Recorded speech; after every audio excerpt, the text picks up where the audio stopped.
My name is Matthew Monk. Today is July the 8th, 2018, and I'm here for the Smithsonian NMAH National Coverlet Project. If you could state your name for the camera, please. Susan Morgan Leveille.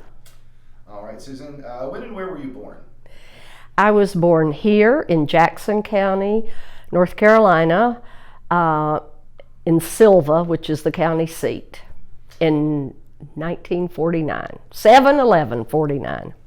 And did you grow up here? I grew up here.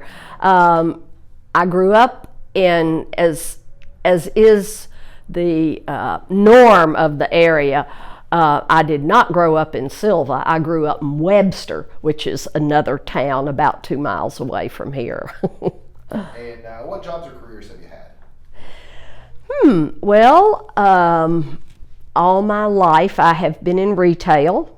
I married a man who had a business degree from University of Tennessee in Knoxville, and we have owned a small business here in Dillsboro since January of 1974. We have started 4 businesses here, owned and operated them over those years. And currently we own Oaks Gallery, named for the beautiful oak trees on this property. The huge one is about 400 years old. And it is fine crafts, mostly of people from a 100-mile radius. So you're a weaver. How did you first get started weaving? Oh. Well, I was very lucky to be born into a family of weavers. And so one of the ladies in the family, Frances Barr, she's my first cousin once removed, and she came to live with us for a while. She was, I don't know, she was probably in her early 30s maybe, and was sort of at a time in life where she needed to figure out what was happening. So my dad said, come and live with us, and he got her a job as a stenographer at the hospital, I think. And as a thank you to my parents, at some point during that, she was there maybe 3 years, she decided that she needed to do a thank you for them. And so she started weaving fabric for curtains for 2 of the big plate glass windows in the house.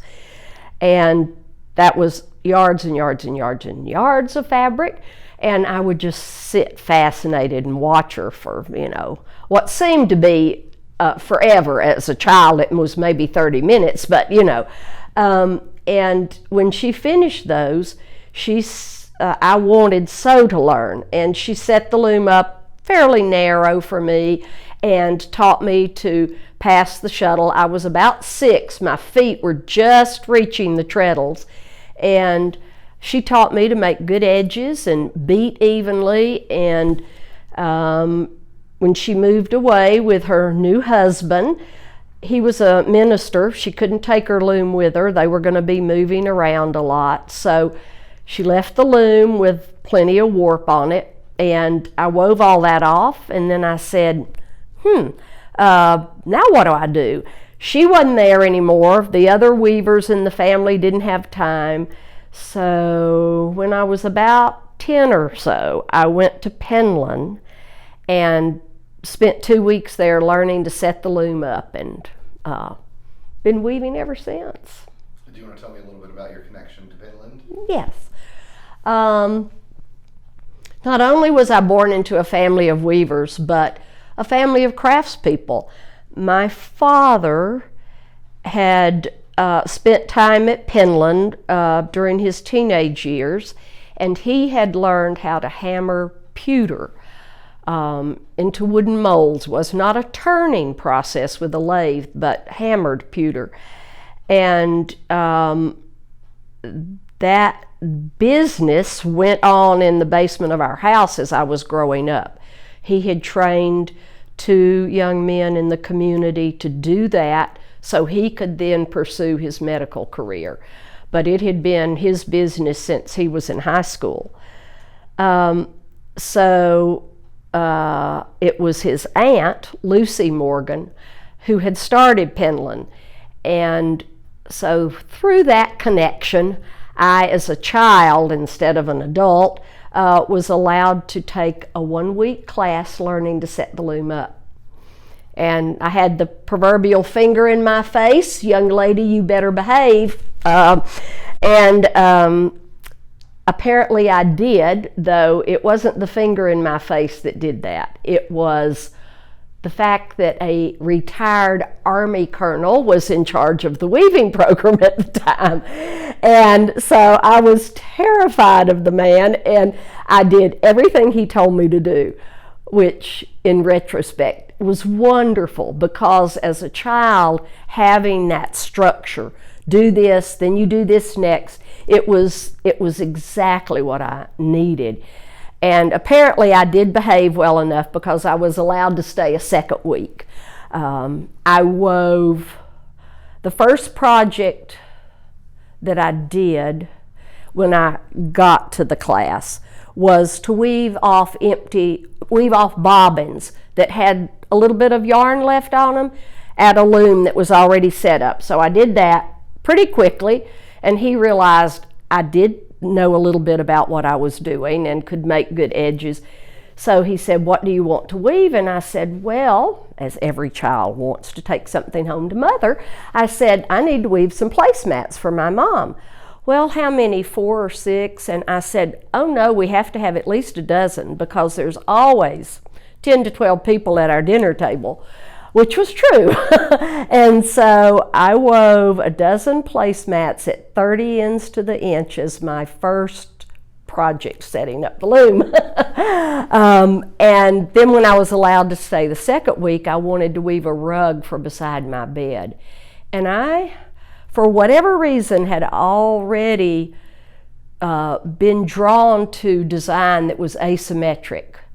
And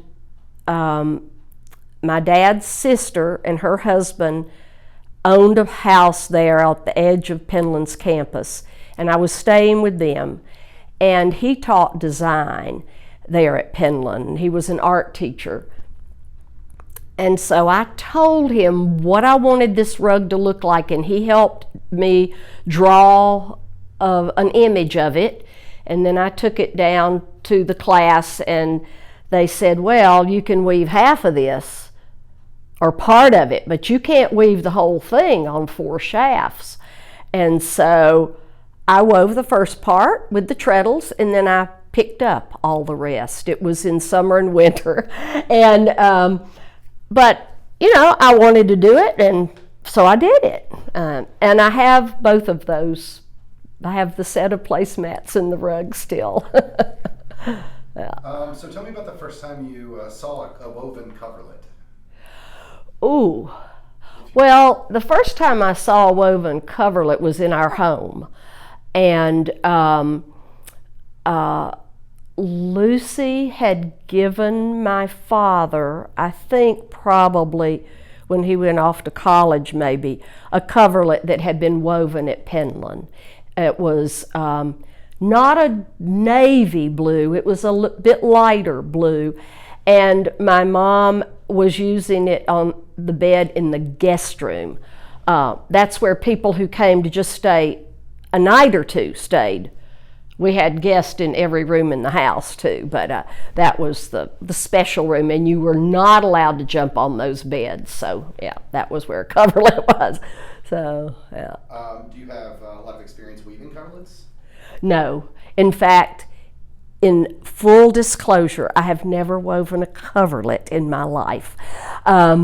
I love overshot pattern, and I have woven a lot of overshot, but I have never done a coverlet.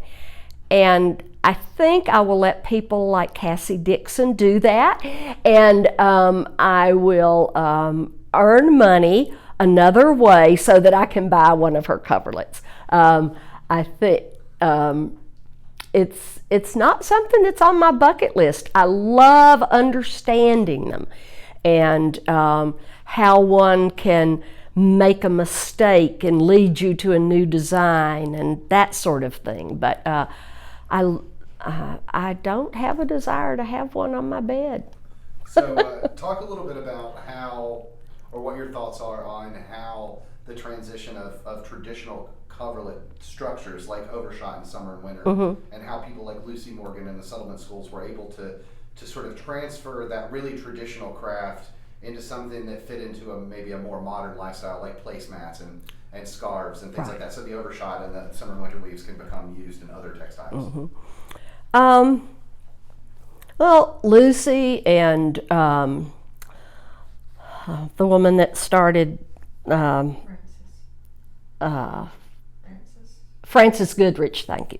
Frances Goodrich, the woman, the coverlet that she got, there were a lot of people who some had come from the outside, some like Lucy, although she lived in Western Carolina, she was still not a Penland resident.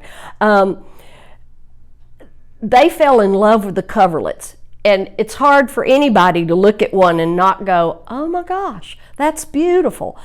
And they wanted, many of them, to preserve that skill, but the world was requiring cash now.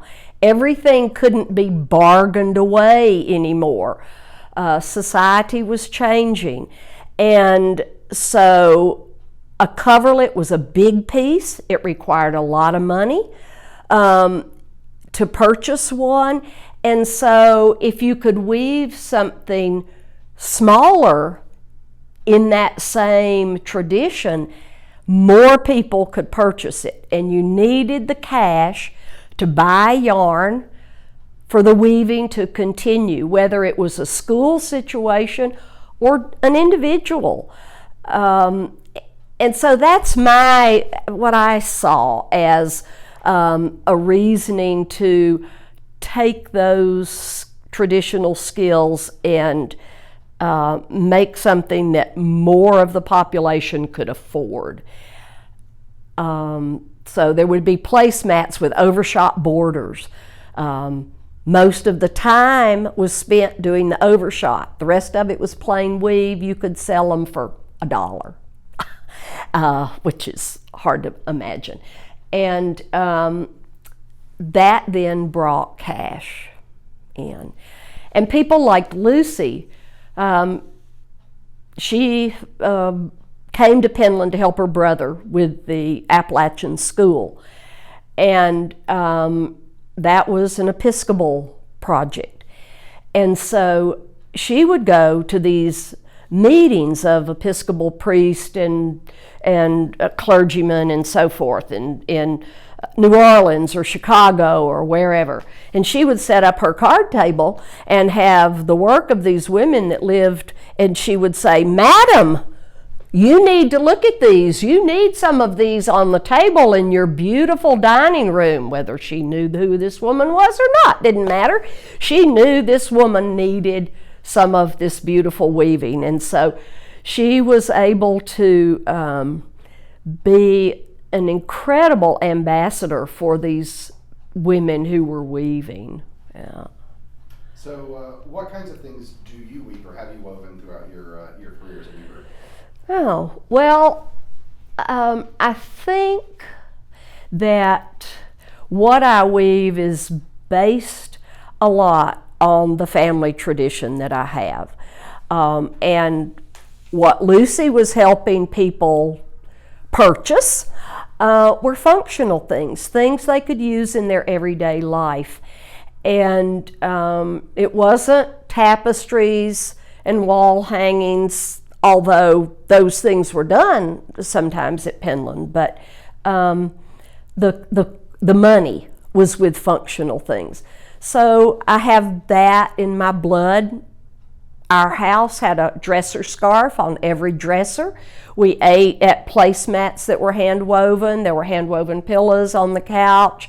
All of this functional hand weaving that was a part of our everyday lives.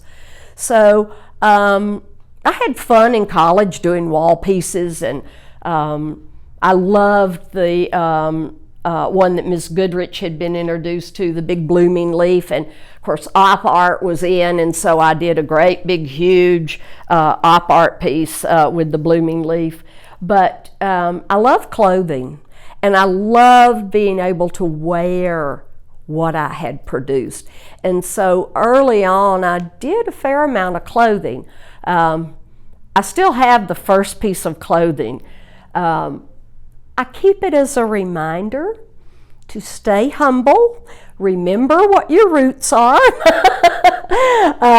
and I take it out and look at it every once in a while.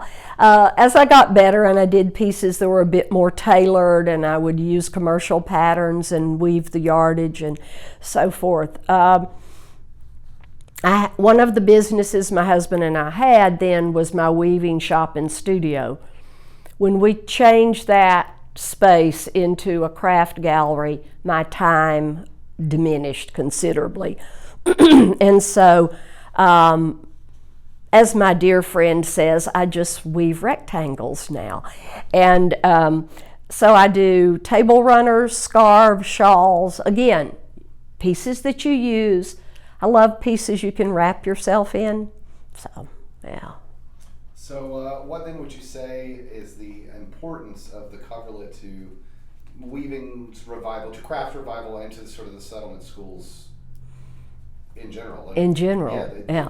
Well, again, I think it was the piece of weaving. I mean, I can look at a plain weave wool blanket and be awed because it was hand spun and all of that as a weaver.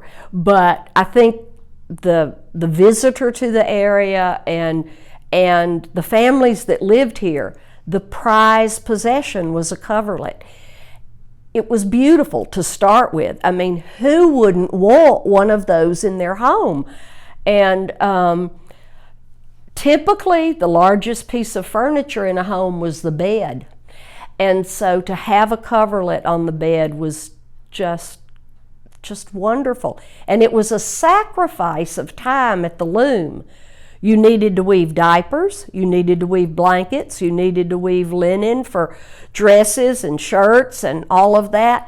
And to tie up your loom for months on end to weave a coverlet was a sacrifice of doing all of those. So you better have a good stock of that before you sat down to weave a coverlet. So it had time value to it too, as well as the beauty. And when people came to the area and saw these gorgeous things, that's what turned them on to the fact that people were still hand weaving here. It wasn't that plain blanket, that plain wool blanket, that didn't get them excited. It was those gorgeous coverlets. Yeah. And one of my major professors at UT was Marion Hurd, and we were required to take a class. It was a lecture once a week by Marion, and she spent each of those lectures talking about a particular craftsperson that she had met when she came to the area. It wasn't Russell Sage, but some other foundation that she came here in the 30s to survey and document. And one of my regrets in life was not acquiring for her a peacock bedspread. In the 40s and 50s, there was this tufting that was done on just plain muslin tufting that was done. And it could be done in the homes. It was cottage industry. And one of the favorites of people that did these tufted bedspreads was the peacock, because you could use every color in the spectrum in a peacock. And some people loved them, and some people thought they were absolutely atrocious. And they would be sold at roadside stands, gas stations. You could get your you could get your peacock bedspread, you could get cheap china that, anyway, those days are gone. But Marion said that one of the things she hoped to do when she came to the South was to eradicate those peacock bedspreads. And my regret is that I didn't buy one for her when she retired. It would have been a wonderful thing to have done. Anyway, but in talking to us in one of those lectures, she said, I was the one who learned about beauty. She said, I may have thought those were atrocious, but what was being done by the people that wanted those was to have something of beauty in their home. And that might be different for one person or another, but that desire is a human desire. We want to embellish things. We want to have things of beauty around us. And I'll take an overshot coverlet over a peacock bedspread any day, but that desire to have something of beauty, I think, was what led so many women to weave those gorgeous coverlets. Yeah. So can you tell me a little bit about the importance and the history of craft tourism in Appalachia in the early 20th century? How? Well, again, back to this thing that you couldn't bargain for everything anymore. You couldn't take in 5 skeins of hand-spun yarn to the general store and get some sugar back for it, or flour, or whatever. And so everybody had to have cash now. Cars were available for $500, and you needed cash. Your children needed shoes. Public school was beginning. They had to show up clothed and so forth. And so cash became important, and to get cash you had to sell something to somebody who would give you cash in exchange for it. And so the skills people already had at their fingertips were where they could start. So if you already knew how to make a basket, you could make baskets. You could weave. You could make a chair. My father's story about first seeing Native Americans in his life when he was a young boy was a whole family of Cherokee who had walked from the reservation in Cherokee to Brevard because they had heard there were a lot of tourists who came to Brevard, and they had strung all these baskets together, and he saw various family members walking into Brevard covered with these baskets, and they needed cash for these baskets. And so that was where they had been told by probably multiple people that was a good place to sell them. A woman who worked here in this community I never knew about until Marion Hurd told me about her, Miss Napoleon Bonaparte Ash, and she was a weaver. Her husband was disabled, so she was responsible for the family, and she made connections. This story is from Marion Hurd. She had made connections at the paper mill here in Silva. The big drums were covered by what was called felts. It was wool fabric, loosely woven, and the pulp ran over these felts on the big drums, and they got worn out for that purpose, but the fibers were still good.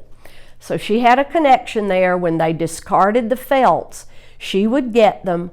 She taught her children to unweave those felts. Then they skeined it up. She dyed the yarn and rewove that wool yarn into rugs and other pieces, And she had a little stand on 107 going from Silva up to Cashers and Highlands and down into South Carolina. So that was a major artery. And she just had a little shed there. In the summertime, she'd put her wares out for sale. It was a way for her to get cash. And so that's one example of, or two examples, the Native Americans and Ms. Ash, that did skills they already knew how to do, but it was a way. And so thousands of people all over the mountains, people came. That's the other component. Why did we have tourists? Well, it's beautiful here, number one, but there was no air conditioning in the South anywhere. And so people either came to visit or they sent their families to the mountains in the summertime to stay cool. And so hence the tourist business developed. And of course in the 30s then we had the national parks and so forth. But do you want to talk a little bit about the transition of settlement schools and early craft schools in Appalachia from the original mission of educating local folks into a craft that they could convert into cash versus expanding their market to sort of bringing in people from outside of Appalachia to educate them in the traditional crafts? Okay. Well, Penland, of course, is, my prime example. And Rufus came to Penland at the suggestion of the Episcopal Church, and Christian ministries were one of the early ways that people came to the area to help with education. So he was asked to set up a school for, well, of course, in the beginning, boys. And so that's what he did. There had been a Baptist group who had tried to set up a school, and for whatever reason it hadn't followed through completely. And so there was an interest in educating the children, and he started this Appalachian School, wood buildings, minimal. So there were very simple buildings for the school that were built, and the mission was to provide education for these kids. It's hard for us to believe it now, but there was no public education, particularly in the mountains. And so that was his mission, and Lucy came to help him with the Appalachian School. And it was her visiting with Aunt Susie Phillips, the one weaver in the community that was still sitting at her loom, that got her excited about weaving. But Lucy had grown up in the mountains. She most of her growing up years were in Murphy, but the family had originally been in Franklin. There were people weaving then, but some of that is just youth. You don't quite pay as much attention to things till you get into your 20s and 30s, and then you're like, oh, that's really cool. So I know that was going on around her, but her desire to help the people in the Penland community then sparked this interest of teaching weaving to the families who had forgotten it for a generation or two. And so I think that happened over and over again. The John C. Campbell Folk School, the Campbells came from outside of the area. I think Lucy was one of the few who was from the region. And Ms. Goodrich came from outside the area. But seeing these incredible crafts being done, they had common ideas about, this can be turned into cash. And in doing that, they brought the outside world into that community in lots of different ways. Well, why do you need a dresser scarf? Well, ladies in Chicago want to have something on top of their dressers so the dust doesn't show up every day. And so you would reconfigure an old weaving pattern into a narrow strip of cloth that could be sold to the ladies in New York and Chicago and whatever, to sell these contemporary products. And I do think that the weavers in the area were glad to have a new way of looking at things too. I mean, if everything you weave on your loom is for your own household and it's a requirement, and that mentally and emotionally gets old. It's like cooking for your family, and it's nice to have company come and you get to do something a little different. And so I don't think there was an objection to having these new ideas brought forward by most people. I think they were very glad to have an input of something that could be turned into cash. That's great. Do you want to talk a little bit about the Southern Highland Craft Guild and what it is, and maybe a little bit of its history? Yeah. So there was this, I'm going to forget, an Appalachian something that had a meeting in Knoxville, Tennessee. Anyway, some of the sort of leaders from schools around, from community development, that met in Knoxville for an event, for a meeting, I'm not sure. I'll have to get some research on that. And it sort of helped some of those individuals connect with each other and develop relationships that they had learned, that they had common goals. They wanted to help the society in the mountains, the social structure, all of that improve. And so that was a connection that they networked. And then a group of them decided the day after Christmas in 1929 to get together and talk about doing something formal that would be supportive of all these people producing crafts. And that happened at Penland. And let's see, Berea was involved, John C. Campbell, I think somebody had to send a representative because I think there was snow on the ground. And Penland, Ms. Goodrich, names that we all know now, got together at Penland and decided they were going to start an organization that would be helpful. And they decided on a mission of being supportive of crafts in general, promoting crafts, and helping craftspeople to have a living or supplement their living with the sale of crafts.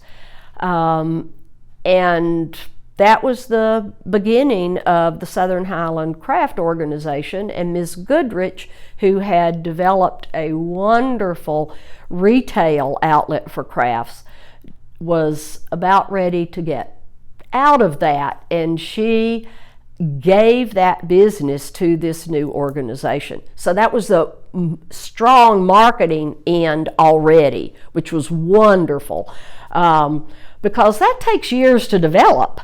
And so to have that, and early on, it was just groups that were members, centers and educational, and then before long, there was an individual membership set up. So my father and his pewter was one of the early individual members of the Southern Highland Craft Guild. So I grew up going to the craft fairs. The first one I think was in '48 in Gatlinburg, and then they at least had one of them every year in Asheville. And so Asheville was the nearest city from us. And back then it was a 2-hour trip, but everything took a long time. And so the Guild Fair was, I think then, a 5 or 6 day event, and people took their families with them. I don't know where they stayed. That's been a question. I'd like to do a little research. Did they have to get a motel room, or I don't know. I don't know. But anyway, so people would bring their children with them, and I got to know all these families of craftspeople, woodworkers, B. Hensley, ironworker, the potters and their children, and the lace maker lady. And I mean, I grew up knowing all these people that were making a living or supplementing their living with the work of their hands. And it was just part of, I figured everybody knew how this stuff was done, because I did. And the Guild was that entity that was so strong and worked with all of these settlement schools and craft organizations and so forth, and they were the big umbrella that embraced the learning and the support of the commerce developed around crafts. And so, I knew Rudy Olsalnik's son ended up going to UT with him, and I'm like, oh, I know you. We used to see each other at the fair. That was a real important part of my growing up. My spending money was spent on little pots that those potters would make, because families came to the Guild fairs, and children would have a little bit of spending money, and for $2 you could buy a little pot like that. And when I got to college, I thought, here's my chance. I love pottery. Oh, I was so bad at it. So bad. I was glad to get a D, get out of pottery class, stick with my weaving. Yeah. But the Guild was the grounding for people, and the opportunity to spread the word about what you did. And it certainly helped the careers of many people like B. Hensley, who was an iron worker. And he has work in the Smithsonian and in homes and places all over this country. And they were the ones that helped spread the word about him. Yeah. Tell me a little bit about your connection to the Guild and the other amazing accolades that you've received from the state for your own craft work and your own contributions to promoting craft in Western North Carolina. Well, I became a member of the Guild in the early '80s. I had to jury twice. These people that get all upset because they were rejected, it's like, wait a minute, this is a process. And I was doing clothing at the time, and that was some of the issues, some of my finishing and whatever. But I had attended annual meetings with my parents prior to that. I just loved what the Guild was doing. I loved hearing the conversation and all of that. I had helped put on exhibits at the Folk Art Center before I was accepted as a member. But that meant for me too that now I had an outlet. I wasn't doing this for my entire living at that time, but it meant that I had an outlet at the Guild fairs, that I could go and collect my work from a year and offer it to people. And there's a really good feeling about gathering up a whole lot of your work and standing back and looking at that and going, yeah, I did okay this year. And then having people come and say, I like that enough that I want to give you cash for that. So there is this real support emotionally, personally, that the Guild has given people as a marketing outlet, I think. And somewhere in the maybe 90s, 2000, early 2000s, I was given a life membership with the Southern Highland Guild. Prior to that with them, I had worked on endless committees.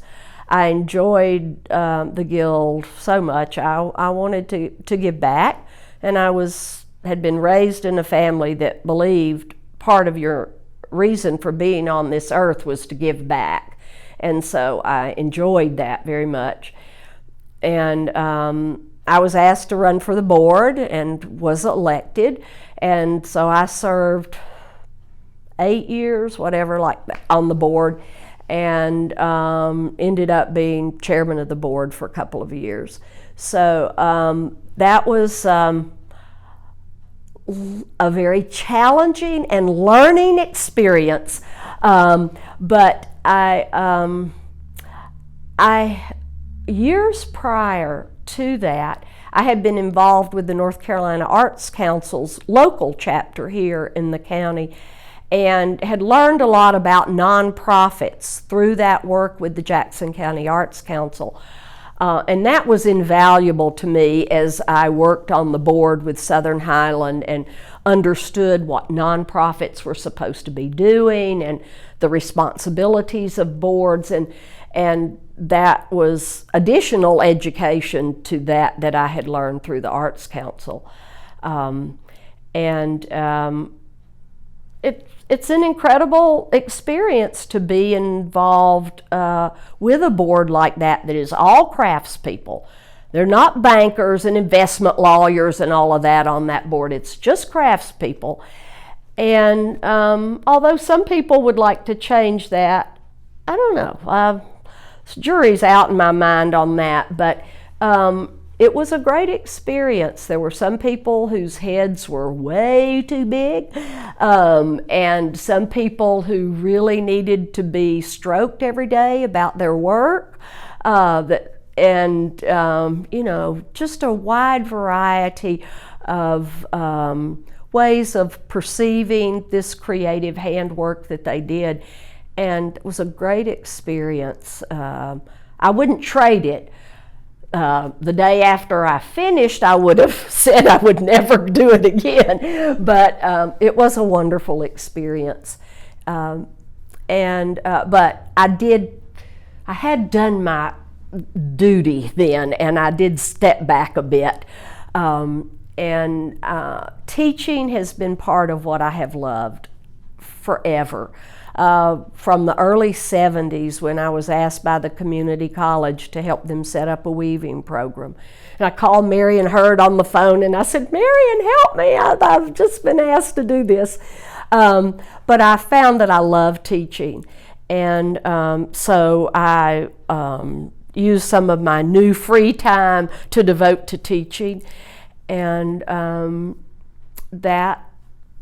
I love teaching from historic textiles, including coverlets, and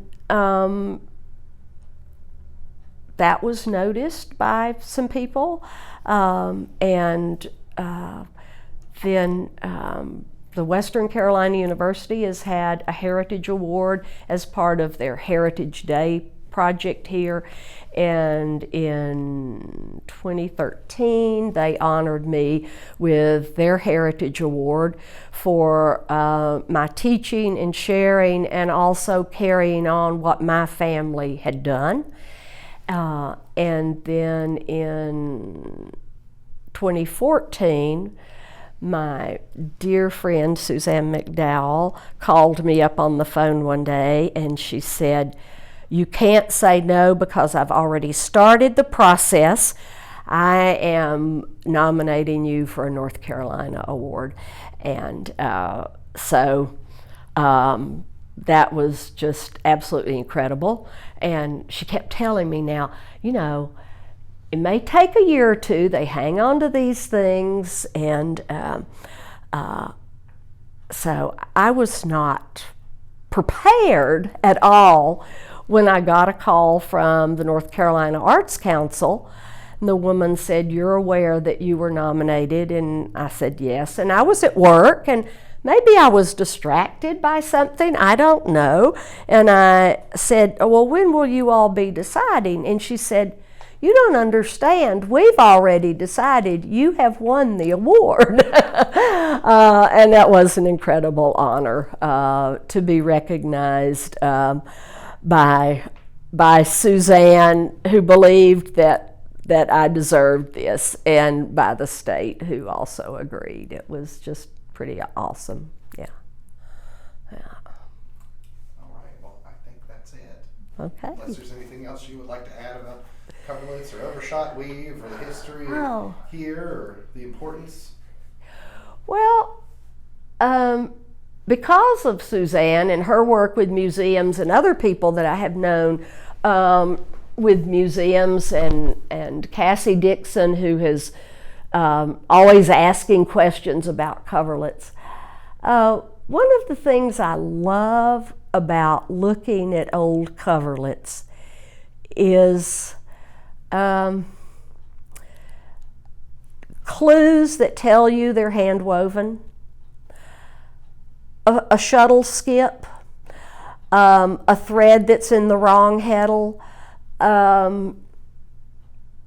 being able to spot the hand-spun yarn in the piece. That to me is the human side of this piece of art that has been so lovingly put together. And I just wish I knew the woman's story. Why did her shuttle skip? Did she have 7 children at her feet and had the pot just boiled over on the fireplace?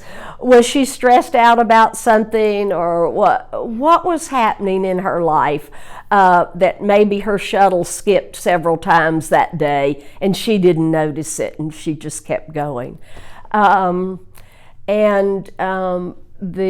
The phrase from Marion Hurd, people just want something beautiful in their home. And when I look at coverlets that don't match, and people go, "Oh, well, that wasn't such a good weaver," and I go, "That's not necessarily true at all." They wove this long length of fabric, and they were going to cut it in half and put the 2 halves together to have something beautiful on their bed. Did it matter so much that they had not counted or spun the thread equally every time and beat every time? They were human beings. They were just doing something that they hoped would be pretty in their home. And the fact that they didn't match up perfect, it matters not to me. It tells a bit more of the human story. And I love looking at those things in a museum piece, in an old coverlet, and it makes my brain run with questions and an appreciation for what those people did. Coverlets are still my favorite, and maybe I'm just scared to weave one. I don't know. Why are coverlets your favorite? Because of the time it took. That was one thing. The devotion to making something beautiful and robbing that time from doing those everyday, ordinary pieces of fabric. And then the endless possibilities for patterning that people could do. and they appear to be so intricate, and yes, they're done on 4-shaft looms. It blows my mind. It's like magic. And I understand how every thread intersects. I get the structure, all of that. But it still looks like magic to me. Yeah, I love that. Yeah. Is there anything else you'd like to add? This is excellent. I am very grateful to all of the women. Again, Lucy knew weaving.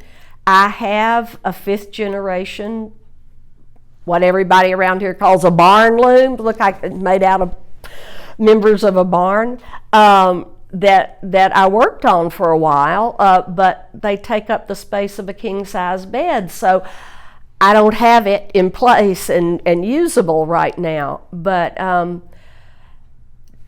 not only those people in my father's immediate family, but the weavers 10,000 years ago. There is this connection with a depth in history that somebody who puts together computer chips that were invented less than 100 years ago, they can't have that connection. There is this unbelievable connection with clay and fiber that craftspeople in those media have that goes back so many tens of thousands of years. And there's one other story I just forgot.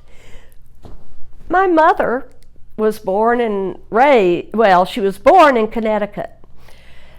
Good Puritan stock, but there was a weaver in her father's family. And she, now I can't remember her name. She was a Hoyt. No, that was my grandmother's family. Dodd was my grandfather's family. And there was a need to save the farm because of a drought that had gone on for several years. And there was a way, if they could get somebody to dig a tunnel to get water from maybe a lake or whatever beyond this ridge. So she devoted herself to weaving, selling the weavings, to pay the men to dig the tunnel to bring water to the farm, and saved it. 1800s.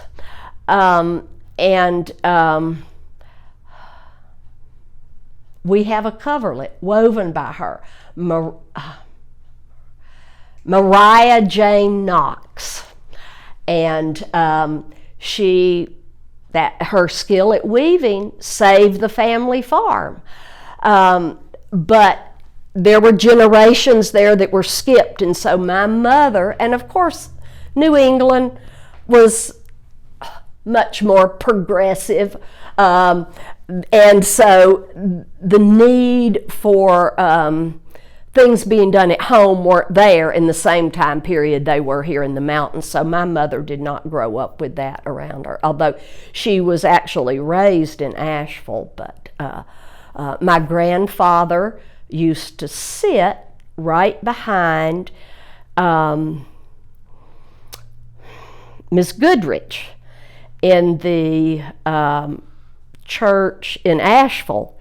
So he had shared this story with Miss Goodrich, and there are documentation of that coverlet in Miss Goodrich's book, her brown book, of that coverlet that came from New England to Asheville as a result of my grandfather moving to Asheville. So, yeah. Hey. Incredible connections there. Both ways.